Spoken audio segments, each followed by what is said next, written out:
Okay, we'll make a start then. So this session is designed for two kinds of people, I guess. It's designed for people who've previously been users of the implicitly test platform and want to know a little bit more about the new bias test platform. And it's designed for perhaps just curious folks who want to know a little bit more about the platform and what it can do and how it differs from perhaps the Harvard implicit association test. So this session then hopefully will be over and done with within an hour. There's a little bit of time at the end for Q&A, but I'll turn off the record for that bit of it along the way. So I'm Pete Jones from Sharp Professional Chartered Psychologists. Developed the first version of Implicitly back in 2009 after 6 years of work. And now we've launched the new bias test platform, which differs from Implicitly in a number of key ways, I guess, along the way. So the cunning plan for this evening then is a little bit of disclosure to start with. I've already done, which is to say I'm the test author.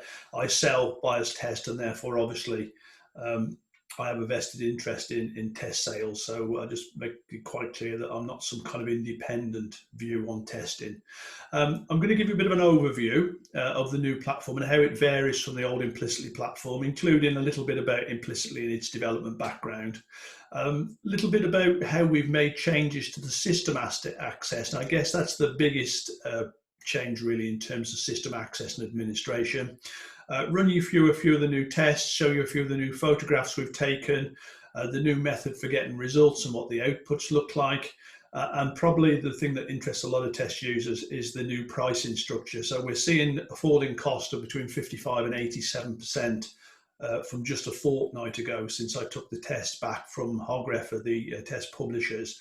And a little mention about GDPR. I've actually had a question today also about freedom of information, so I'll probably cover FOI at the same as the time as I do, and a little bit of time at the end, as I mentioned, for some questions if you've got any questions at the back end. So that's the cunning plan. So a little bit of an overview then. If you are familiar with Implicitly, Implicitly was marketed in 2009 as the first behaviourally anchored implicit association test. It was developed in response to the Blanton and Jacquard paper. So the history basically runs in 1998. Harvard launched the implicit association test and everything was rosy in the garden until Blanton and Jacquard in 2006. So Hart, Blanton and James Jacquard brought out a paper in 2006 which really was just most to be a sort of methodological paper revolving around how psychometricians who develop psychometric tests sometimes breach some fairly fundamental guidelines. It's a paper called Arbitrary Metrics. You can find it, I guess, if you just Google Arbitrary Metrics, Blanton and Jacquard, the PDF will come up. But they had a number of criticisms about the Harvard test, which were fairly serious criticisms. Criticisms such as it was unreliable. So if you took the test more than once, it tended to be quite volatile. We weren't sure it was measuring what we thought it was measuring. There was debates about whether it predicted anything, let alone behavior.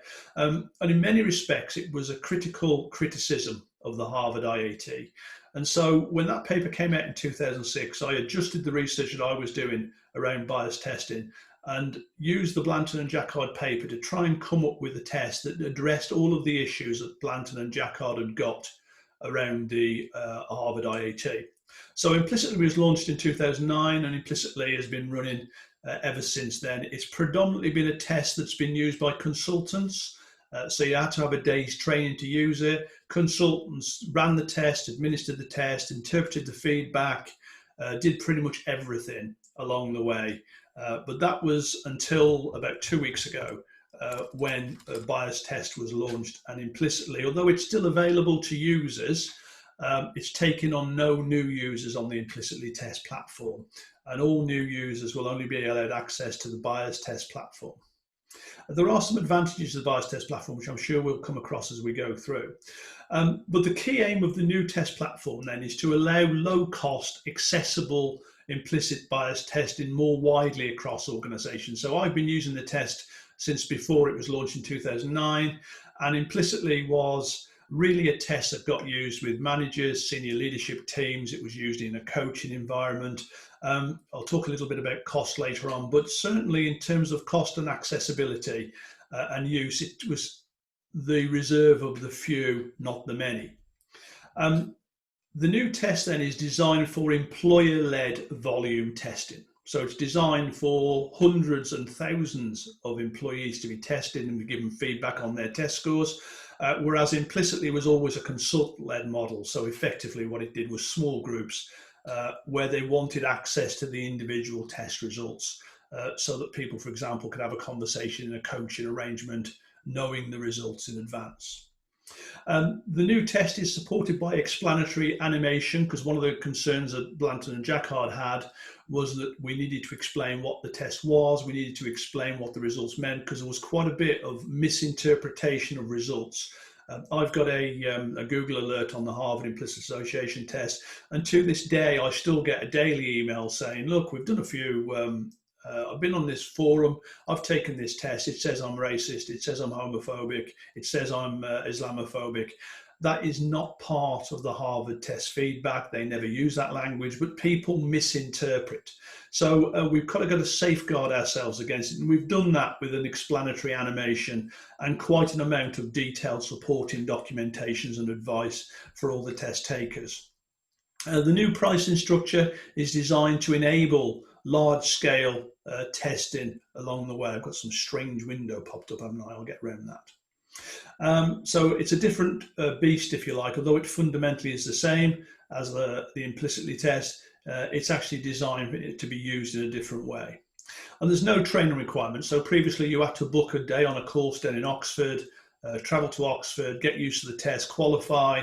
You don't have to do that anymore, and the reason for that is that there's no longer any administrative demand on you and no decisions to take in terms of which tests you decide to use. And if I can just hide that screen across the bottom, which I think is a Control-Alt Shift, and I can't remember what it is now.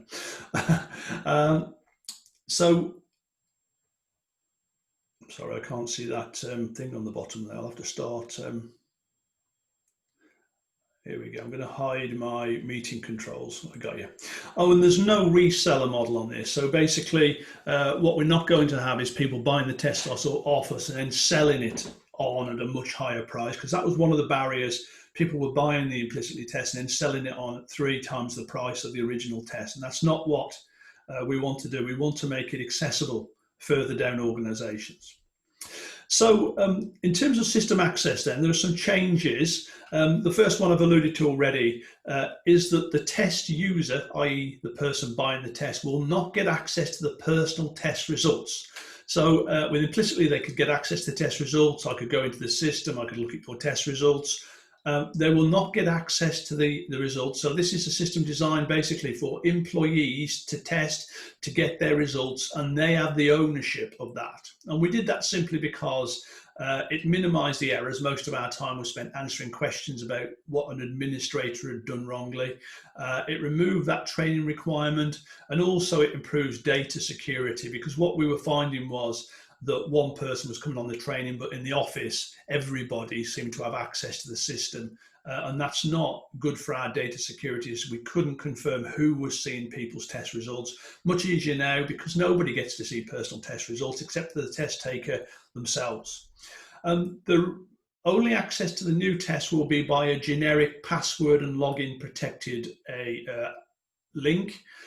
We used to be able to give access from a specific personalized link. The personalized links are going in favor of the generic test links.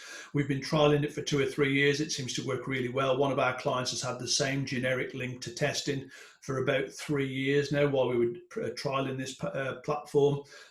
And they've never had any need to interact with the administrator. They've just sent out the link as and when they've wanted to, and the test results have continued to pour in. It just makes access easier, and it removes the need for somebody to be administering the test beyond sending out an email.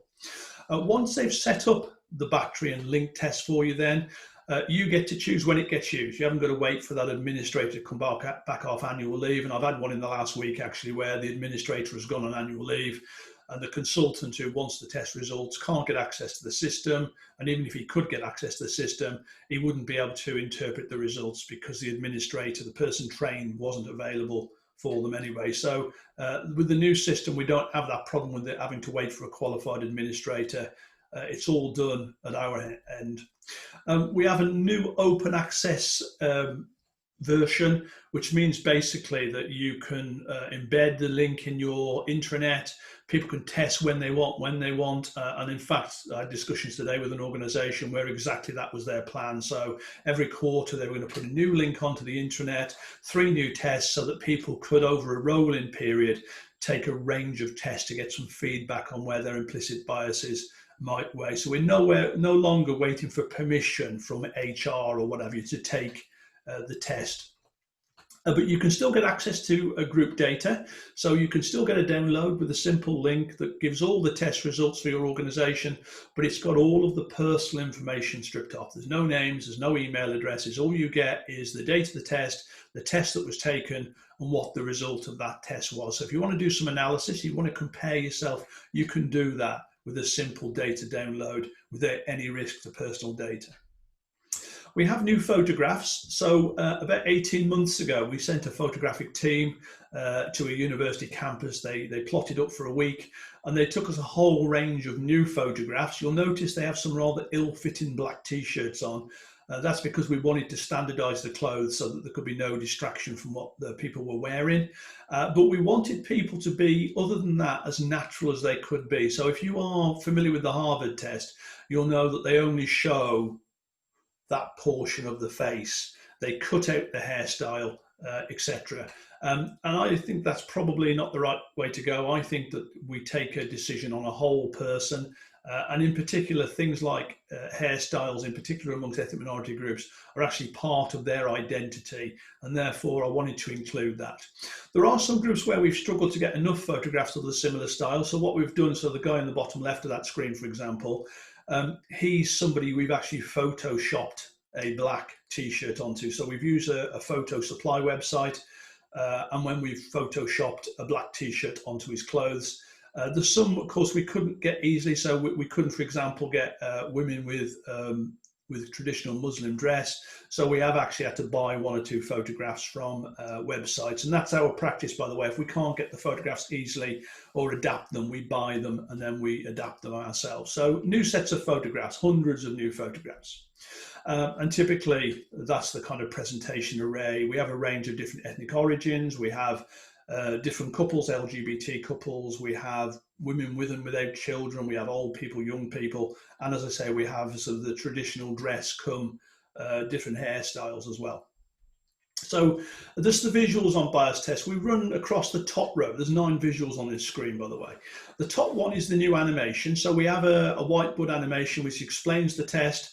It explains how it works. It explains the results and what those results mean to people. It lasts, I think it's 4 or 5 minutes. And the idea basically is we get around the problem that Blanton and Jackard highlighted, we're making sure that people understand the test and what it is and isn't saying and how it works. And what we find is that explanation also raises the reliability of the test. You tend to get the same result if you take the test more than once. You'll see middle row on the left, there's a picture of a dog. Those of you familiar with implicitly will remember we used to have a spider and a butterfly test. Our research showed that it increases the reliability of the test if the person has a chance to practice the test before they start. So everybody has to start with the cats and dogs test, and then they move on to the actual test we've arranged for them. And that cats and dogs test, we only changed it, by the way, because the butterfly and spider test, we had a few people with arachnophobia who couldn't take the test. I suspect 1 or 2 people might have a dog phobia, so the spider test is in reserve, if you like, should we ever need it. And then you'll see on the far right-hand side, that sort of counting progress of the test as people work through the battery. Our experience, by the way, is a typical battery of tests is something like 2 or 3 tests. I did have an organisation the other day who put all 10 people, all of their senior leadership team through all 10 tests. I think it's an onerous demand on people's time and attention span. Most organisations go for 2, 3, perhaps 4 tests, even if they then revisit and do different tests at a later date. So in terms of test results then, they're delivered by PDF to the actual test taker. They can change the email address to which they want the results sent. So even though, for example, they may have been given the invitation from the corporate server, they may choose to use their Gmail address or a partner's address. to get their results. So because some people are very anxious about the results going through the organizational server on the way back through. They normally belong to the test taker. So unless there's been some prior agreement with the test taker, they will belong to the test taker. They won't belong to the organization. I've mentioned already you can get access to the group data, which has been anonymized simply by following the link that we will provide you with for each batch.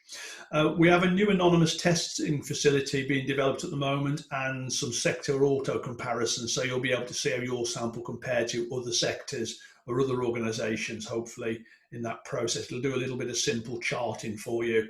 And we also want the facility to people to test anonymously, because there are still some people, a relatively small percentage, but obviously people who are very anxious about the testing, who test but don't leave an email address. And we want to give people like that the opportunity to still get their results rather than receive it by email. There are a number of top test options, by the way, across all of the usual differences. So age, disability, gender, ethnicity, sexual orientation. But we've recently expanded the test database. So the core tests are those age. We have a new body weight test we've been using recently. We have a number of new faith tests I'll take you through in a minute. And the tests which have evaded me, by the way, unless somebody's got some inspirational answers, we've not managed to develop a Gypsy Roma traveller test because most of the tests depend upon visual stimuli and coming up with images that would be easily recognisable as Gypsy Roma traveller, but without reinforcing stereotypes, was a difficult one. We have tried it, but we've been largely unsuccessful. We've not been able to develop a trans test at the moment. I know that Keon West down at Goldsmiths did have one in a piece of research a couple of years ago, which used kind of symbols, the male and female symbols, etc. I'm not entirely sure it's wholly successful. Until I can be sure we can represent trans people in a sensitive and respectful way, we're not going to attempt to put a trans test public.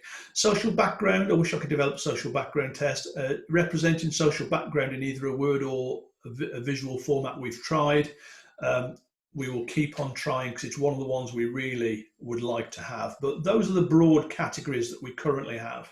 The nationality tests, by the way, tend to work with names. Obviously, we can't tell the difference between a Belgian person and a French person by simply looking at them in a blink of an eye.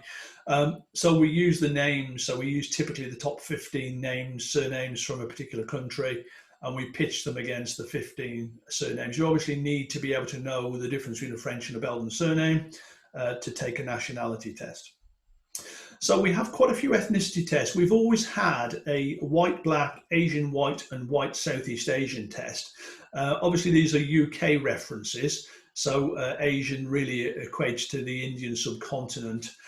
Combined ethnicity white and black tests, that became a request from customers who said, well, I like the idea of ethnicity bias testing, but we haven't really got time to do all three. Could you do a combined one? Well, we tried it. We were a little bit reluctant because we thought, although the research suggests, for example, that you can have a bias against black people and not have a bias against Asian people, there is a little bit of a correlation between bias against Asian people and bias against Southeast Asian people, but the black and Asian biases seem to be largely independent.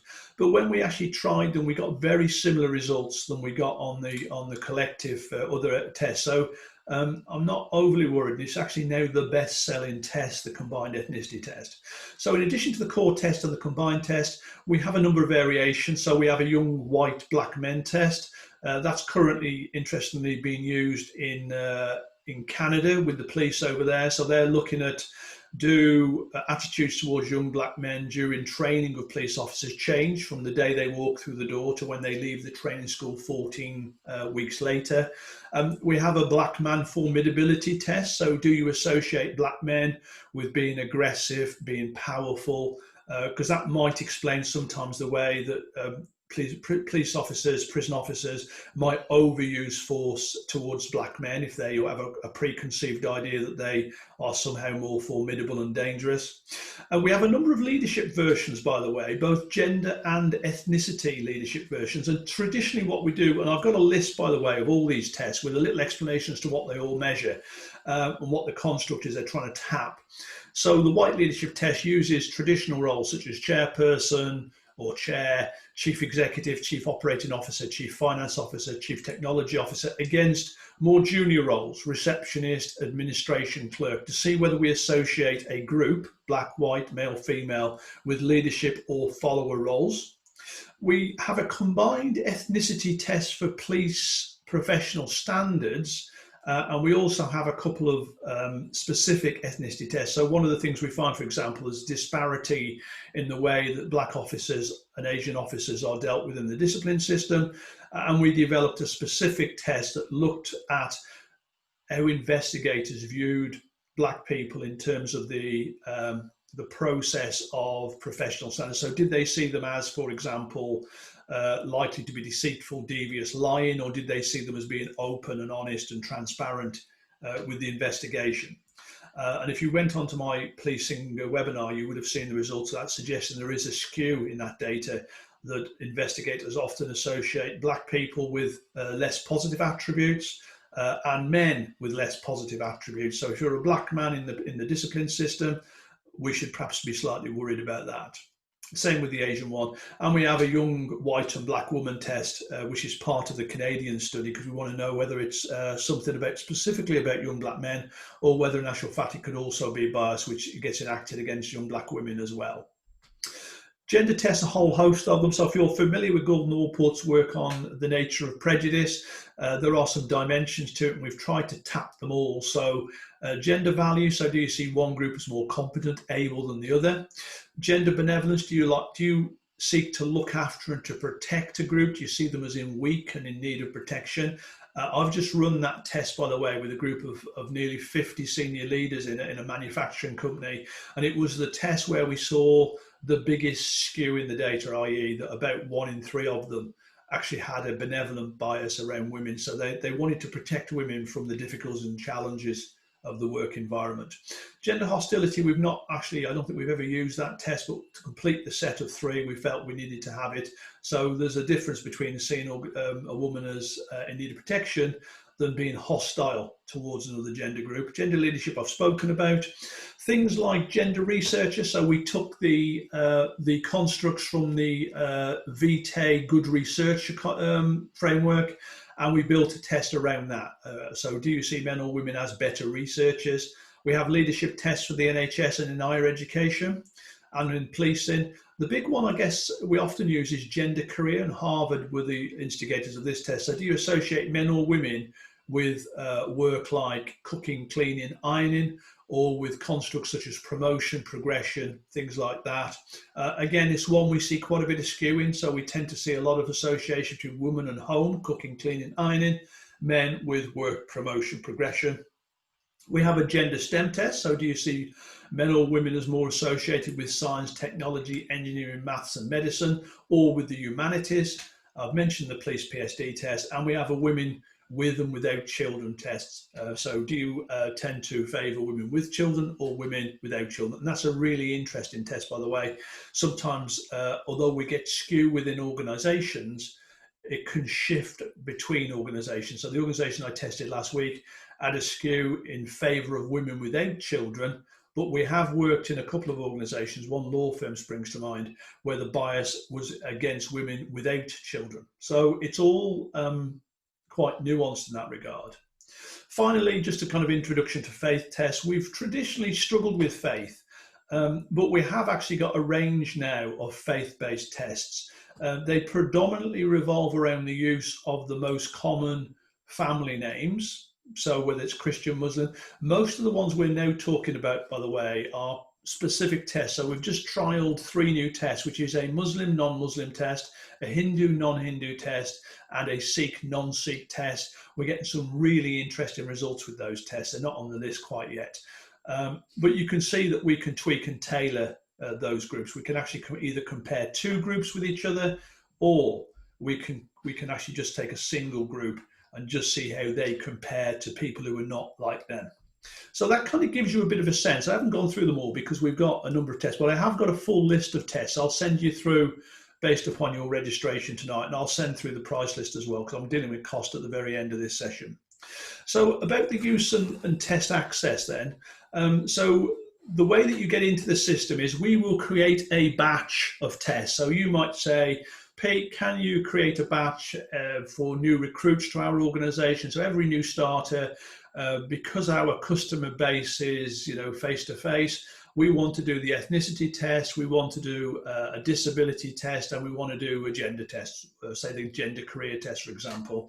We will then create that batch. We will send it to you with a login which works for all of your tests, whichever the batch, by the way. So you get a login to the batch. You send that by email to whoever you want to take the test. They follow the link, they log in, they register on the system, they take their test, they get the results. So the good news about that is that you get to leave that typically in a Word document, and you can ping that off to whoever you want to test. And we have a picture, by the way, that you might have a number of those batches. And I'll talk a little bit how you might structure the batches to get the most use.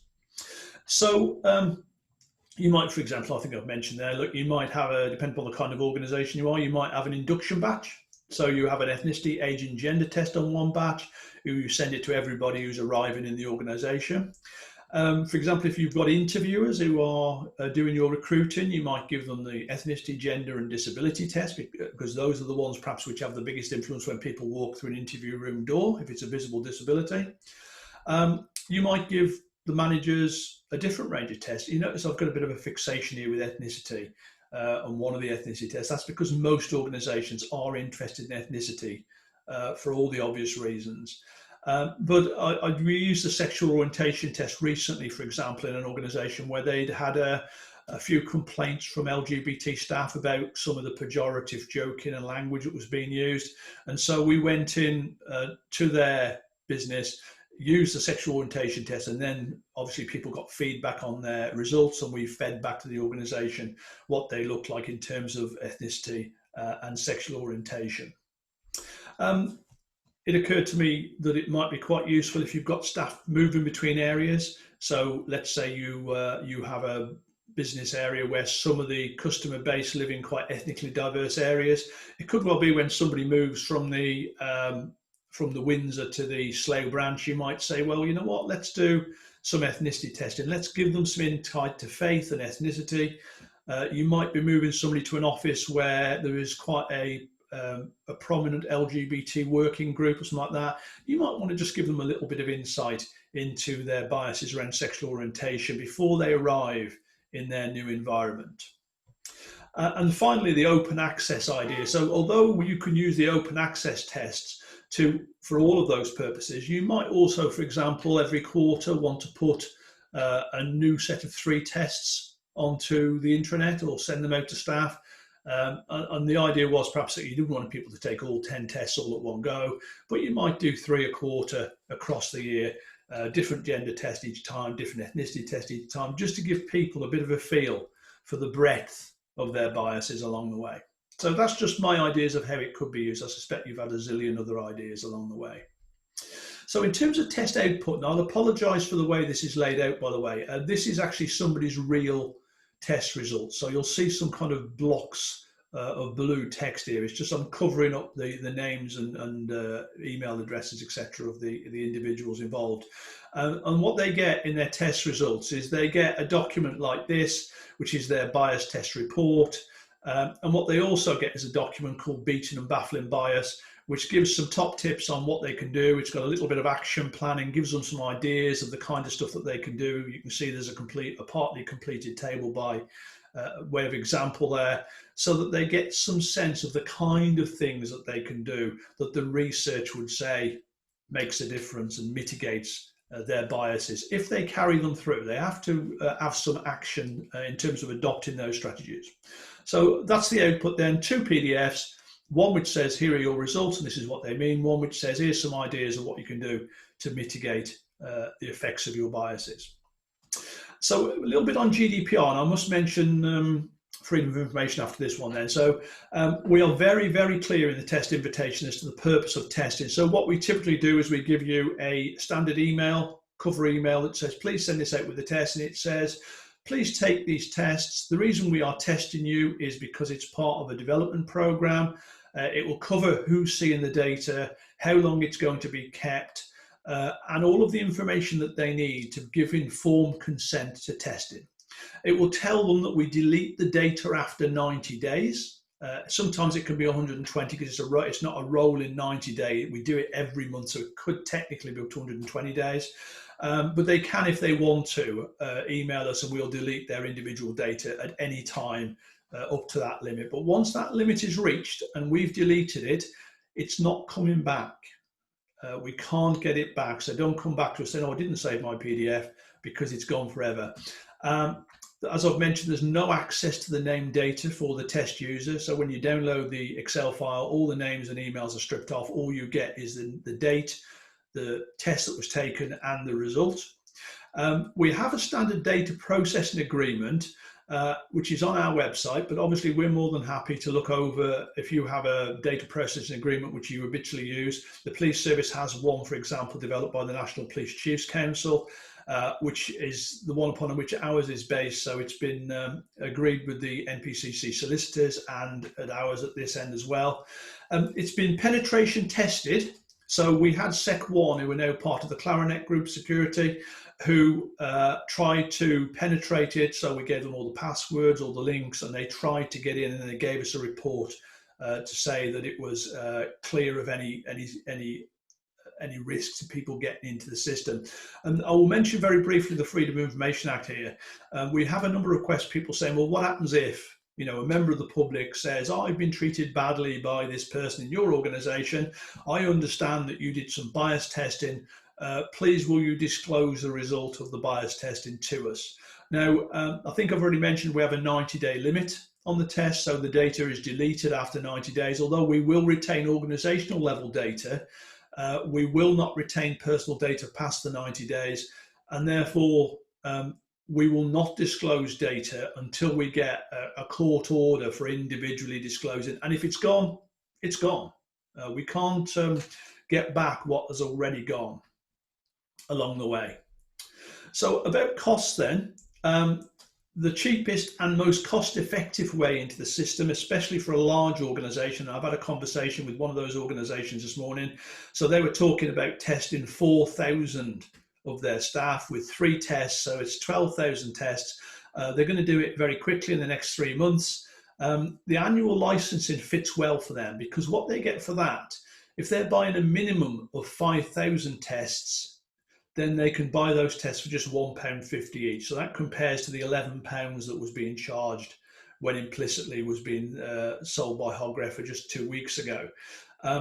It's designed to allow massive access, so they'll get a number of links that supply them. So they might have one for their new induction package, they might have one for managers, but they fundamentally want to give all of their staff an ethnicity test and perhaps a gender test, and some of their staff a disability test right from the start. Those tests have a limited life. You have to use them or lose them in 12 months, but the advantage being it brings the price right the way down to £3 per test. And I think if there's a large organization who think they're going to be doing a significant proportion of testing inside 12 months, that's the way to go. The other option is a per test price, and there's an escalation on this. So the minimum order is 50 credits, so 1 credit per test, and then typically 2 or 3 tests. So it will take 3 credits per individual or 2 credits per individual, and depends upon how many you buy, depends on the price. So eventually it comes down to £3 a credit. You can see that the annual license test pricing is still the most attractive package along that way. This is designed to get testing to the masses, to get it to the point where we can test the people delivering service at the front end of the organization. There are some extra costs. So if you want us at the moment to chart and compare sectors, if we have data on the sector to which you belong, we'll do that for a fee of £50. We will write you a full report, and by that I mean we will compare you to different sectors, we'll give our observations on it. That will depend upon exactly the extent of the work that's required in that. Most organisations, that might be something which they get done annually, for example, once they've got a decent database. And one of the advantages of the batch system, by the way, is it is possible to tag a batch with a particular job role. So we tested an organisation earlier on this year.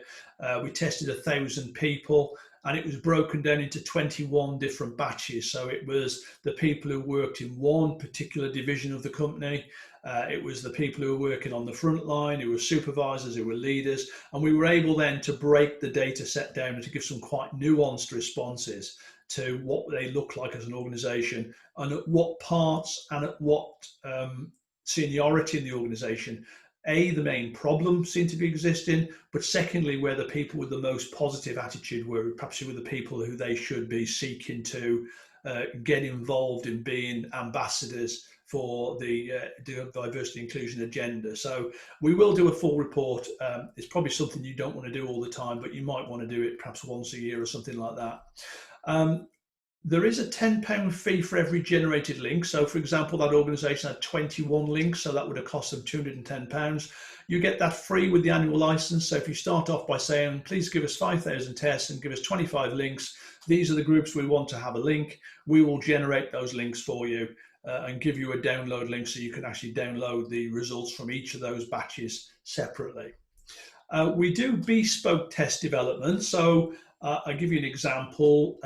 We might take our gender test, but we adapt it to your competency framework, just like we did with the VTE test, where we took the VTE Good Researcher, and we did it actually for a furniture manufacturer recently, where we did both the leadership test and we used their job roles in the leadership test. And we also did one in terms of their competency framework. So did they see men or women as more competent based upon their framework descriptors? So very different from the Harvard test, which tends to be quite generic in its constructs. We can be quite specific in the constructs, and we can turn those tests around relatively quickly. It just takes us a day or so just to get our materials together. The only extra fee is if we have to start getting photographs from a PhotoPay website. So if you wanted 2,500 tests, for example, it would cost you at £4, it would cost you 10 grand with 15 links. Or if you took the option of the open license, you could get 8,000 tests for £12,000 with the 20 links for free. So you can see the economies of the 12-month license, but you have to be confident you can use those results mainly within the 12 months. Okay, that was a pretty quick crash through, wasn't it? I'm quite happy to sit and answer any questions you've got, by the way, whether they're techie questions about the implicitly test platform, which has now become the bias test platform, whether there are any nuances you want answering. I'm also conscious of the fact that you might not necessarily want to reveal to other people on this webinar what your issues are. So, I mean, feel free to email me. We can fix up another call if you want to talk through things in detail. But based on that, if there are any questions you're happy to ask in this open forum, please feel free to do it now. If not, then give me a call, give me an email. And I'm now trying to find my control panel again, which I think was Control, Alt, Shift, and H, was it? Yes, it is. And I'm just going to stop the recording.